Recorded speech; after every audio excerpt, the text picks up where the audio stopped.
The Amanda Project by Melissa Kantor and Amanda Valentino. Chapter 22. I am running through the forest, but I am not me. Or I am myself, but somehow not me. I'm covered in something soft and furry. I'm in a fur coat. No, I am a fur coat. I am strong. My legs carry me effortlessly, though I'm running faster than I've ever run before. I'm not tired. I am whole. I am strong and brave. I am a bear, a gigantic black bear. I can reach up to the branches of the trees, and I hear screams, terrified screams. Something is terribly, terribly hurt. Only I can save it. My bear self can save it. I'm coming, I think. Don't be afraid. I'm coming. But I can't find whatever is screaming.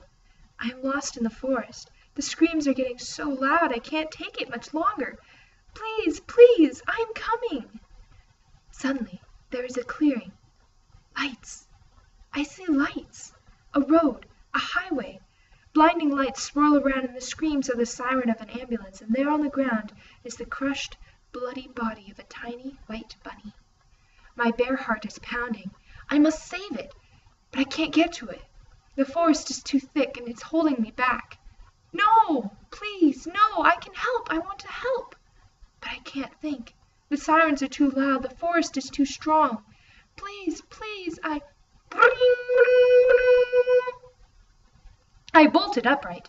It took me a long beat to realize I was at home, in my bed, and my phone was ringing. How long had it been ringing?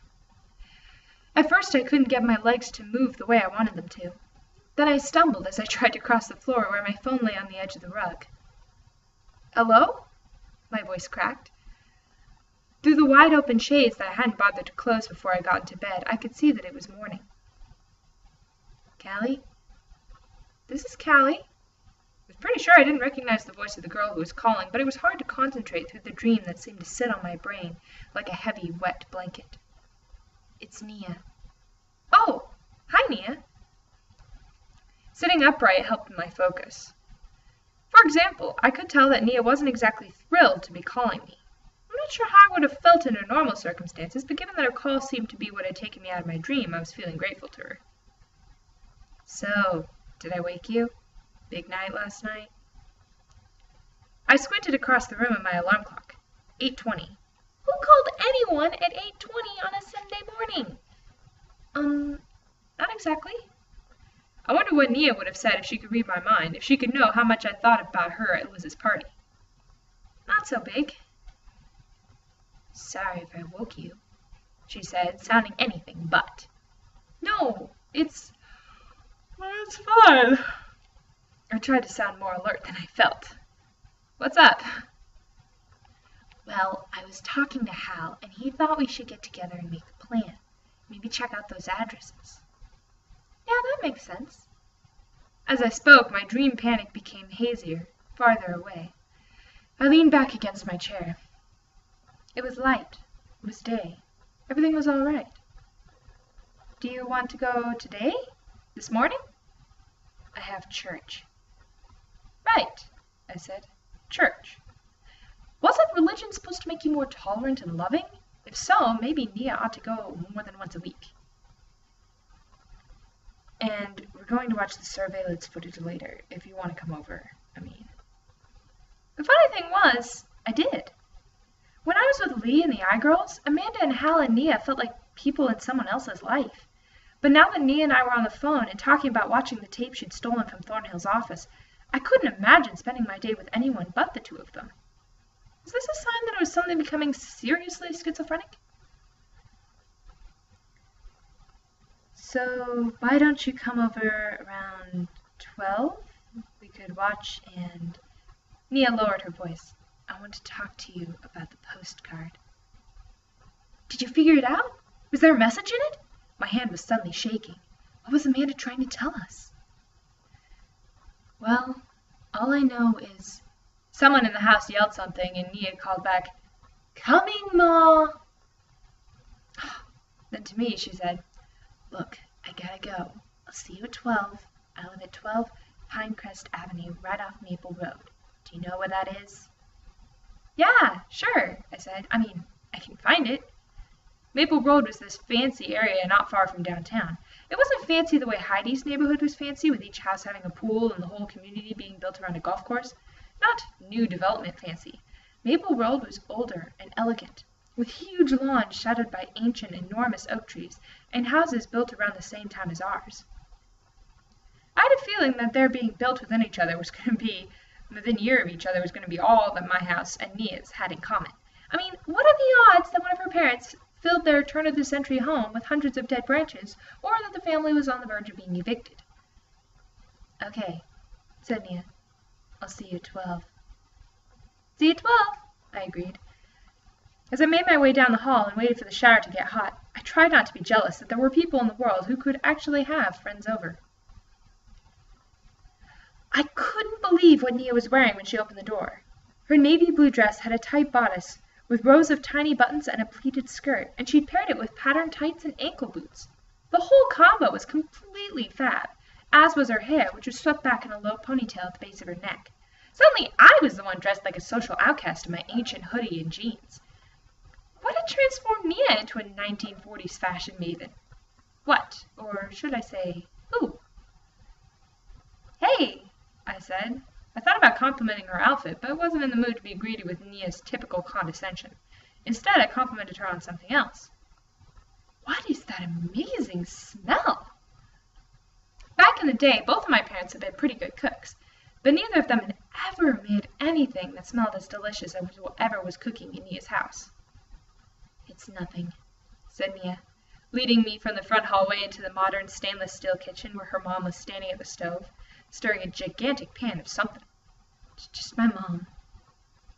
Just my mom, just my mom, echoed Nia's mother. How about it's my wonderful mom, my miraculous mom? She gave a final stir and turned to face me and Nia. Hello, she said, you must be Callie. Hi, Mrs. Rivera, I said.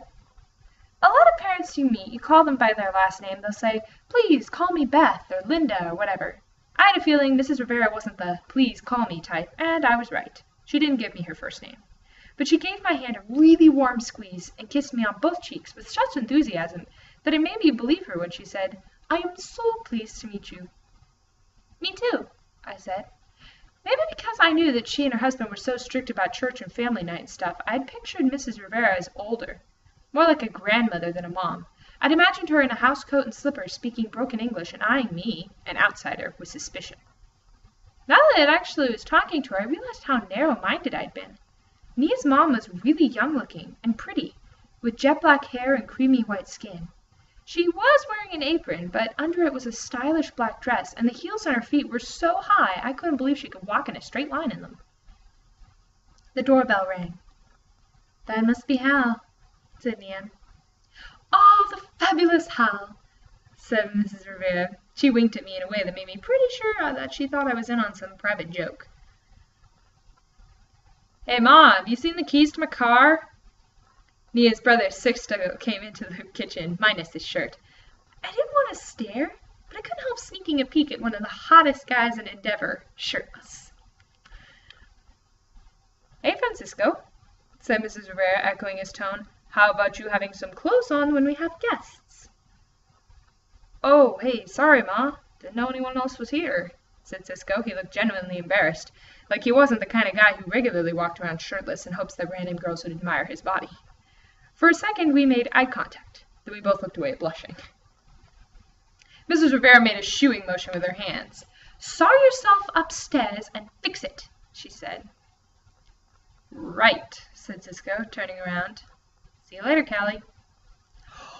OMG! Cisco Rivera knew my name! How cool was that? As he left, he nearly crashed into a tall, handsome man who I figured must be Mr. Rivera, and who saw me about the same time as he saw his son. How about a shirt there, mister? Said Mr. Rivera to Cisco. Then he smiled at me. Hi, I'm Nia's dad. I'm going, said Cisco. Have you seen my car keys? You didn't lock them in the car again, did you? Asked Mr. Rivera. Let's just say that's not impossible, said Cisco. But if I did, it's not my fault. If you guys would get me something other than a 100-year-old Accord, I wouldn't always... "Francisco Rivera," said Mrs. Rivera, and her voice made me glad I wasn't the one who locked my keys in the car. "Tell me, a young man who's given his car for his birthday is not complaining about such a generous gift." "No, Mom, I'm just saying—" "You're saying in the future you're going to be more careful with your car keys, right?" said Cisco's dad. "Right," said Cisco, looking down at the floor. "Of course." "I think that thingy you got at the hardware store to open this is in the garage by Nia's bike," said Mrs. Rivera. Mr. Rivera shook his head. "Now put some clothes on." "I heard you, I heard you." Sorry as I was to see Cisco disappear, I figured it was probably for the best. No way could I act natural around Nia's parents if her Greek god of a brother was wandering around without a shirt. "I'm Callie," I said to Mr. Rivera, hoping he hadn't noticed me staring at his son. "It's nice to meet you, Callie," he said. Mr. Rivera was such a cliché of tall, dark, and handsome, I was almost embarrassed to look at him. For a second, I wondered if he was a movie star or something. But then I remembered that he was CEO of some big company. Still, he and his wife were definitely one of the most glamorous couples I'd ever seen outside of a magazine. Luckily, when he came over and shook my hand, he didn't kiss me like Nia's mom had. I wasn't sure I would have been able to handle it. He turned to his wife. "Sweetheart, did you move that printout that was on the dining room table?" "The article?" She had her back to her husband and her spoon in the pan again. When she stirred it, whatever it was cooking gave off an even richer smell. Said Mr. Rivera. "What is that?" He walked over to the stove, and she held up the spoon she'd been using for him to taste. "Oh, Ramona," he said, and kissed the tips of his fingers. "Delicioso." He tried to take the spoon from her hand and dip it back into the pan, but she pushed him away. "Out! Out! Go read your article." "Wait! Now I want to eat lunch." He laughed and raised for the spoon. She laughed too and pushed him away. Then she said something in Spanish that I couldn't understand, and he said something back. Seeing the two of them together, joking around like that, made me think of my parents. And along with the familiar lump rising in my throat, I felt a wave of hope wash over me too. It was a relief when Nia came back into the kitchen, followed by Hal. And I felt even better when she introduced him to her parents, and I realized he'd never been to her house before either. Somehow I'd imagined they'd been hanging out together for months, maybe with Amanda, maybe both knowing that just they were friends with Amanda. It made me feel kind of good to see that he was a stranger here too, like the three of us were on more equal footing than I thought. "We're going into the den, okay?" said Nia, "to do some research." "Are your friends staying for lunch?" I was surprised that Nia didn't hesitate. "Yes," she said, and gestured for us to follow her. The den was way less modern than the kitchen, cozy with walls of pale green and two huge, comfy sofas facing a gigantic, flat-screen TV. My parents were really down on television, so we have a screen that's about the size of a credit card. This one would have been acceptable in a movie theater. Nia pressed open the door of a wooden entertainment center and flipped a switch. The TV glowed blue, and a console of lights on the DVD player came on. "Okay, I think this is gonna work," said Nia. "I hacked into the surveillance footage history, and downloaded the footage from the front parking lot, and just burned it onto a DVD, but it should play on this machine." I was glad I hadn't been the one whose job it was to retrieve the surveillance footage. I can't even stuff onto a flash drive. "You had to hack into the surveillance footage history and burn a DVD?" I couldn't believe I'd been irritated that Nia hadn't taken the time to look for Amanda's file in Thornhill's office. "How did you even know how to do that?" "It wasn't that hard," Nia shrugged. "The whole security system is just cameras that dump whatever they record into a hard drive. All I had to do was enter the date and time we wanted to see and download it. The computer seems to be on in Thornhill's office all the time. I didn't even have to enter a password or anything." My mind was still reeling from the fact that Nia knew how to hack into a computer system. I mean, I can barely work my cell phone. And whenever I want to upload a song to my iPod, I have to ask Tracy to remind me how to do it. I wanted to ask Nia more, but suddenly the screen was filled with the empty parking lot in Endeavor. The picture was slightly distorted, like we were looking through the bottom of a glass bowl. The timer on the lower right-hand corner of the screen read 5 o'clock. "I didn't know what time he'd arrived, so I figured we'd just start at 5 a.m., explained Nia. She picked up her remote control and came over to sit with us on the couch. At first, we just watched the screen, but as 5 o'clock became 5:03:08 and then 5:07:15, she suddenly hit the fast-forward button, exclaiming, "Oh, wait, this is stupid!" The screen grew slightly blurry, but the basic picture didn't change. "Wait," said Hal. A car was pulling into the parking lot. The counter read 6:25:19. Nia stopped fast-forwarding, and the speed slowed to normal. As we watched, Vice Principal Thornhill parked his car and got out, locking the doors. It was weird to see him this way. I felt like we were spying, which I suppose we kind of were. Nothing happened on screen, but no one suggested fast-forwarding. Then, suddenly, a figure in jeans and a hooded sweatshirt appeared at the rear of the car. "It's Amanda!" I shouted. "Is it?" Nia leaned forward. "I can't tell." I realized I'd been assuming it was Amanda, but just as she leaned over the trunk of the car, the hood of her sweatshirt fell back, revealing her profile. It was far away. It was a low-resolution image, but it was also, most definitely, Amanda. She took what looked like a pouch out of the pocket of her hoodie, bent over the trunk of the car, and started drawing. "I think," said Hal. "Oh my God, there's someone else!" Nia gasped. She was right.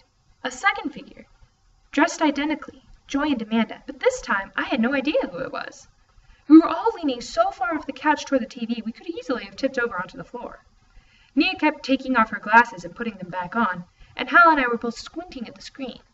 Still, there was no way to know who that second person was. It took less than half an hour for the car to be covered in the elaborate designs we would later spend an afternoon washing off. And then, just as the counter hit 7:04:11, the unknown person gestured to Amanda. Amanda stood where she was briefly, then took something out of her back pocket and slid it between the door frame and the window of the passenger side door, before taking off after her mysterious partner, on foot, out of frame of the camera. That was it. "I knew it!" Hal exclaimed. "Shh!" whispered Nia. And we watched in silence as a car pulled into the parking lot a row away from Thornhill's. The driver got out, examined the vice principal's car, and walked toward the school. For the next half an hour the same scene was repeated about 50 times, but neither of the hooded figures reappeared. Finally, when the clock said 7:43:08, Nia hit the stop button.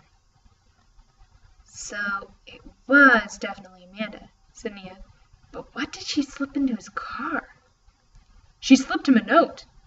In his excitement, Hal had stood up, and now he was pacing back and forth between the coffee table and the TV. "I saw it!" I jumped up too. "I mean, in the car. It was stuck in a pile of newspapers." "You think she wrote to him?" Nia's expression was a perfect blend of scorn and amazement. "You're trying to tell me that Amanda Valentino graffitied Vice Principal Thornhill's car and left him a note?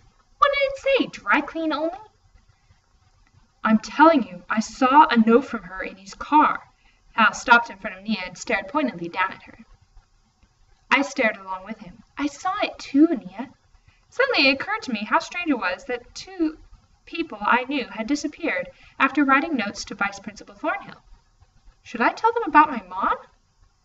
But if I was keeping it a secret from my dad, was I really going to tell Hal and Nia? Besides, I had not told them anything about her disappearance. I decided not to start now. "I'd give anything to see that note," said Hal as he plopped back down on the couch, and I remembered his saying the same thing about the surveillance footage. If he suggested we break into Thornhill's car, was I going to have the courage to say yes? Was I going to have the courage to say no? Okay, well, I guess this explains why he was so certain she did it. Anyway, speaking of notes, Nia walked over to a stack of papers on the bookcase by the window and took something off the top of it. When she came back, I saw that she was holding the now taped-together postcard from our lockers. I didn't have any grand discovery while I was scotch taping this. The 3 of us sat on the sofa, Hal and I on either side of Nia, staring at the postcard like it was just a matter of time before it revealed its message to us.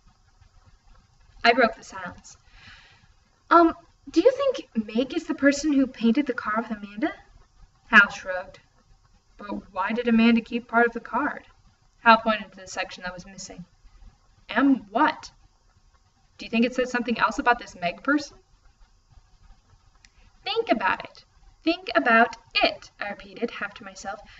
"Well, whatever it is, it's clearly important because she capitalized the whole word." "Let's see the front of the card." Hal took the card from Nia and flipped it over. "This is important, too."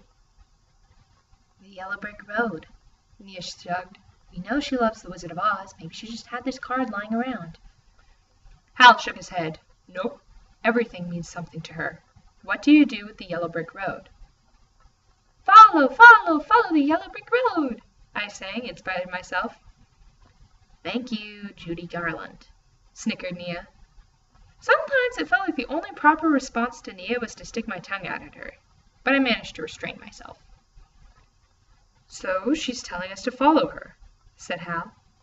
Oh, that's clear as a bell. Nia rolled her eyes.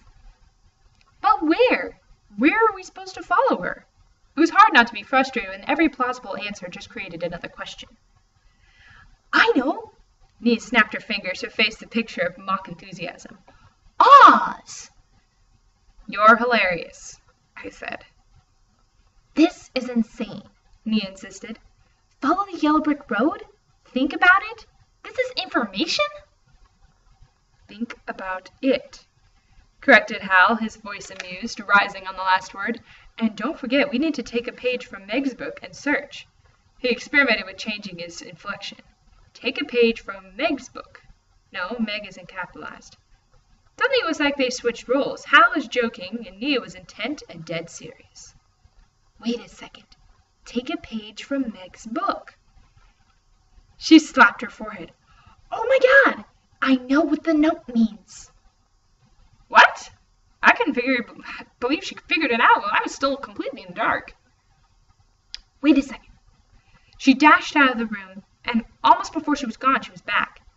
Meg, it. I-T. She looked from me to Hal. Don't you get it? I still had no idea what she was talking about, but Hal was smiling. Nia, you're a genius. She shot him a flirtatious grin. I know.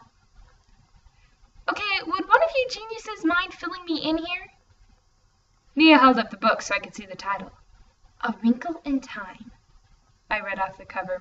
By Madeline L. Engel? Which is what the M is for. Nia explained.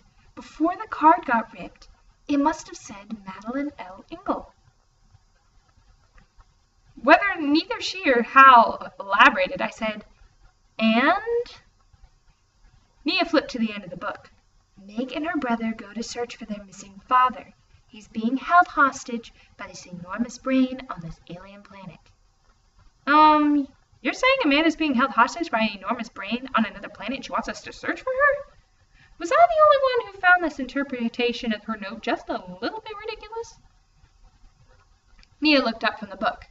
You're kidding, right? I mean, tell me you can see that you're being just a tad literal. But it is a message that we're supposed to search for her, said Hal. I'm sure of it. Follow the yellow brick road. Think about it. Meg knew she had to search. All signs point to Amanda wanting us to look for her. I can't believe I didn't figure it out earlier. He shook his head at his own blindness. Some god I am. I felt the blood freeze in my veins. What? What did you just say? I noticed Nia, too, was staring at Hal, though she hadn't said anything. Normally unflappable, Hal looked uncomfortable, and as he spoke, he stared at the coffee table so he didn't have to make eye contact with either of us. Okay, the thing is, Amanda kind of asked me to do this thing for her, to, guide her through... Nia interrupted him. Through life and endeavor. She asked you to be your guide. Now Hal turned to look at Nia. How did you... Oh my God, he said, suddenly realizing. She asked you too? I couldn't believe this was happening. But she said she only had one guide, and that one guide was... At the same time, all three of us finished my sentence with the identical word. Me! For a second, the words seemed to shiver in the air. Well, said Nia sarcastically, now that we all know just how special we weren't... I was reeling from the fact that Amanda hadn't chosen me out of the crowd so much as she'd chosen a crowd. Had she ever seen anything special in me at all? So what do we do now? We need to think, continued Nia. We need to think like Amanda. I laughed, and so did Hal.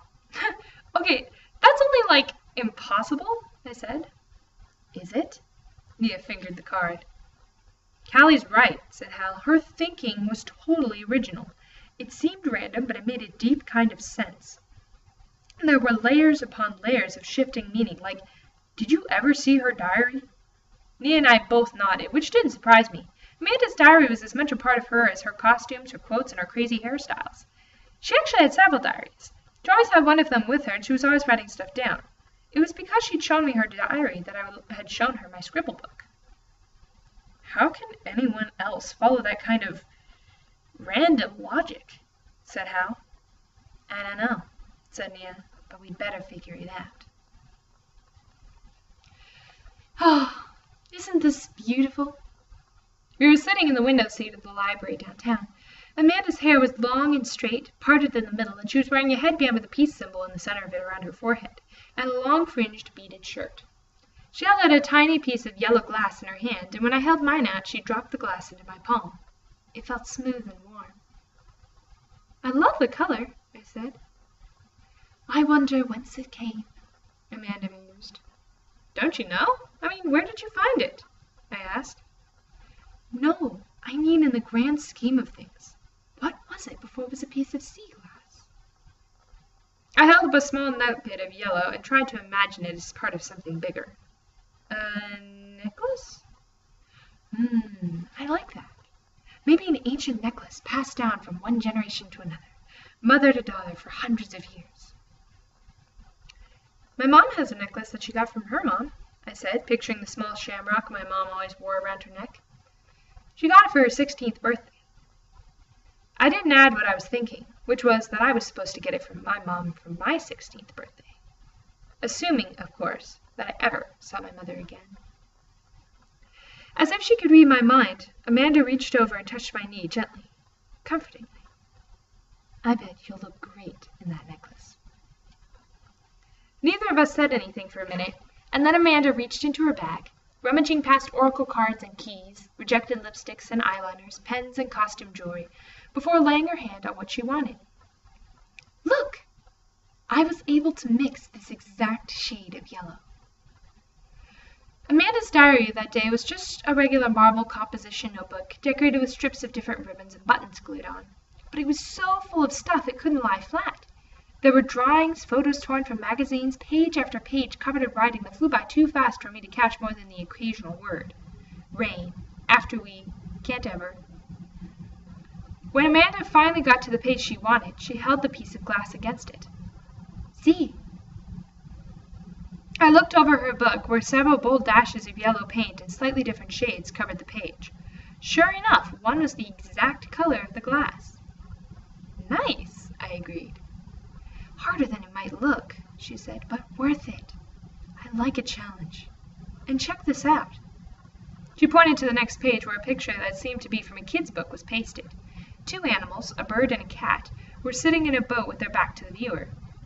Isn't that cool? Said Amanda, running her finger over the drawing. Yeah, sure.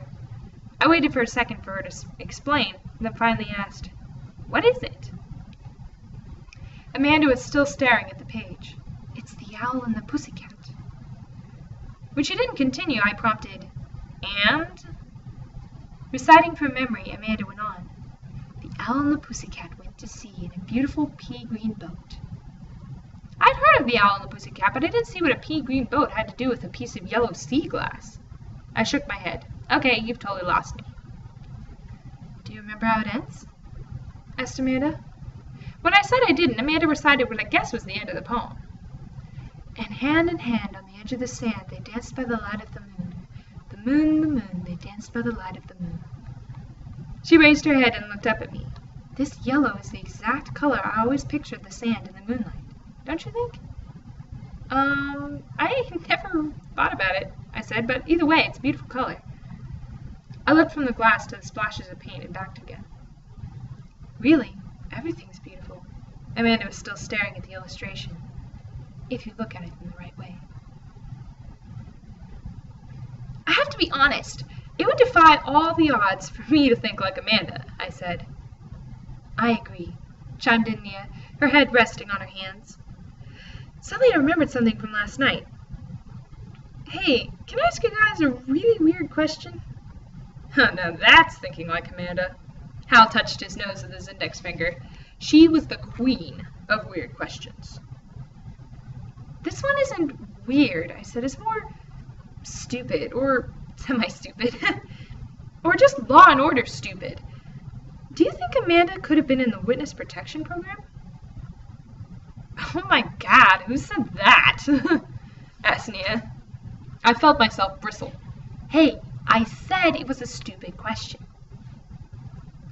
Before Nia could offer up another comment, Hal said, "Witness protection doesn't fit with my sense of who Amanda is."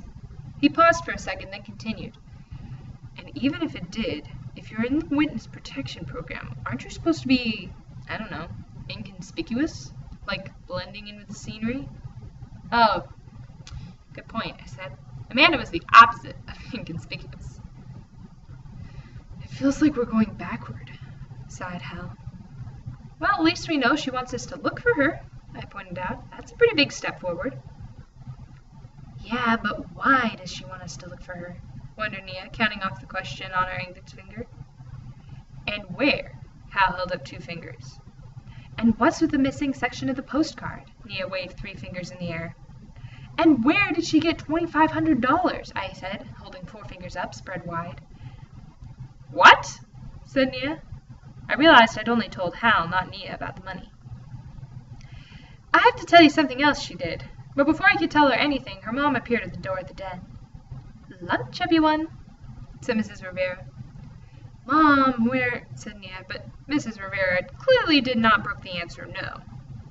"Come," she insisted.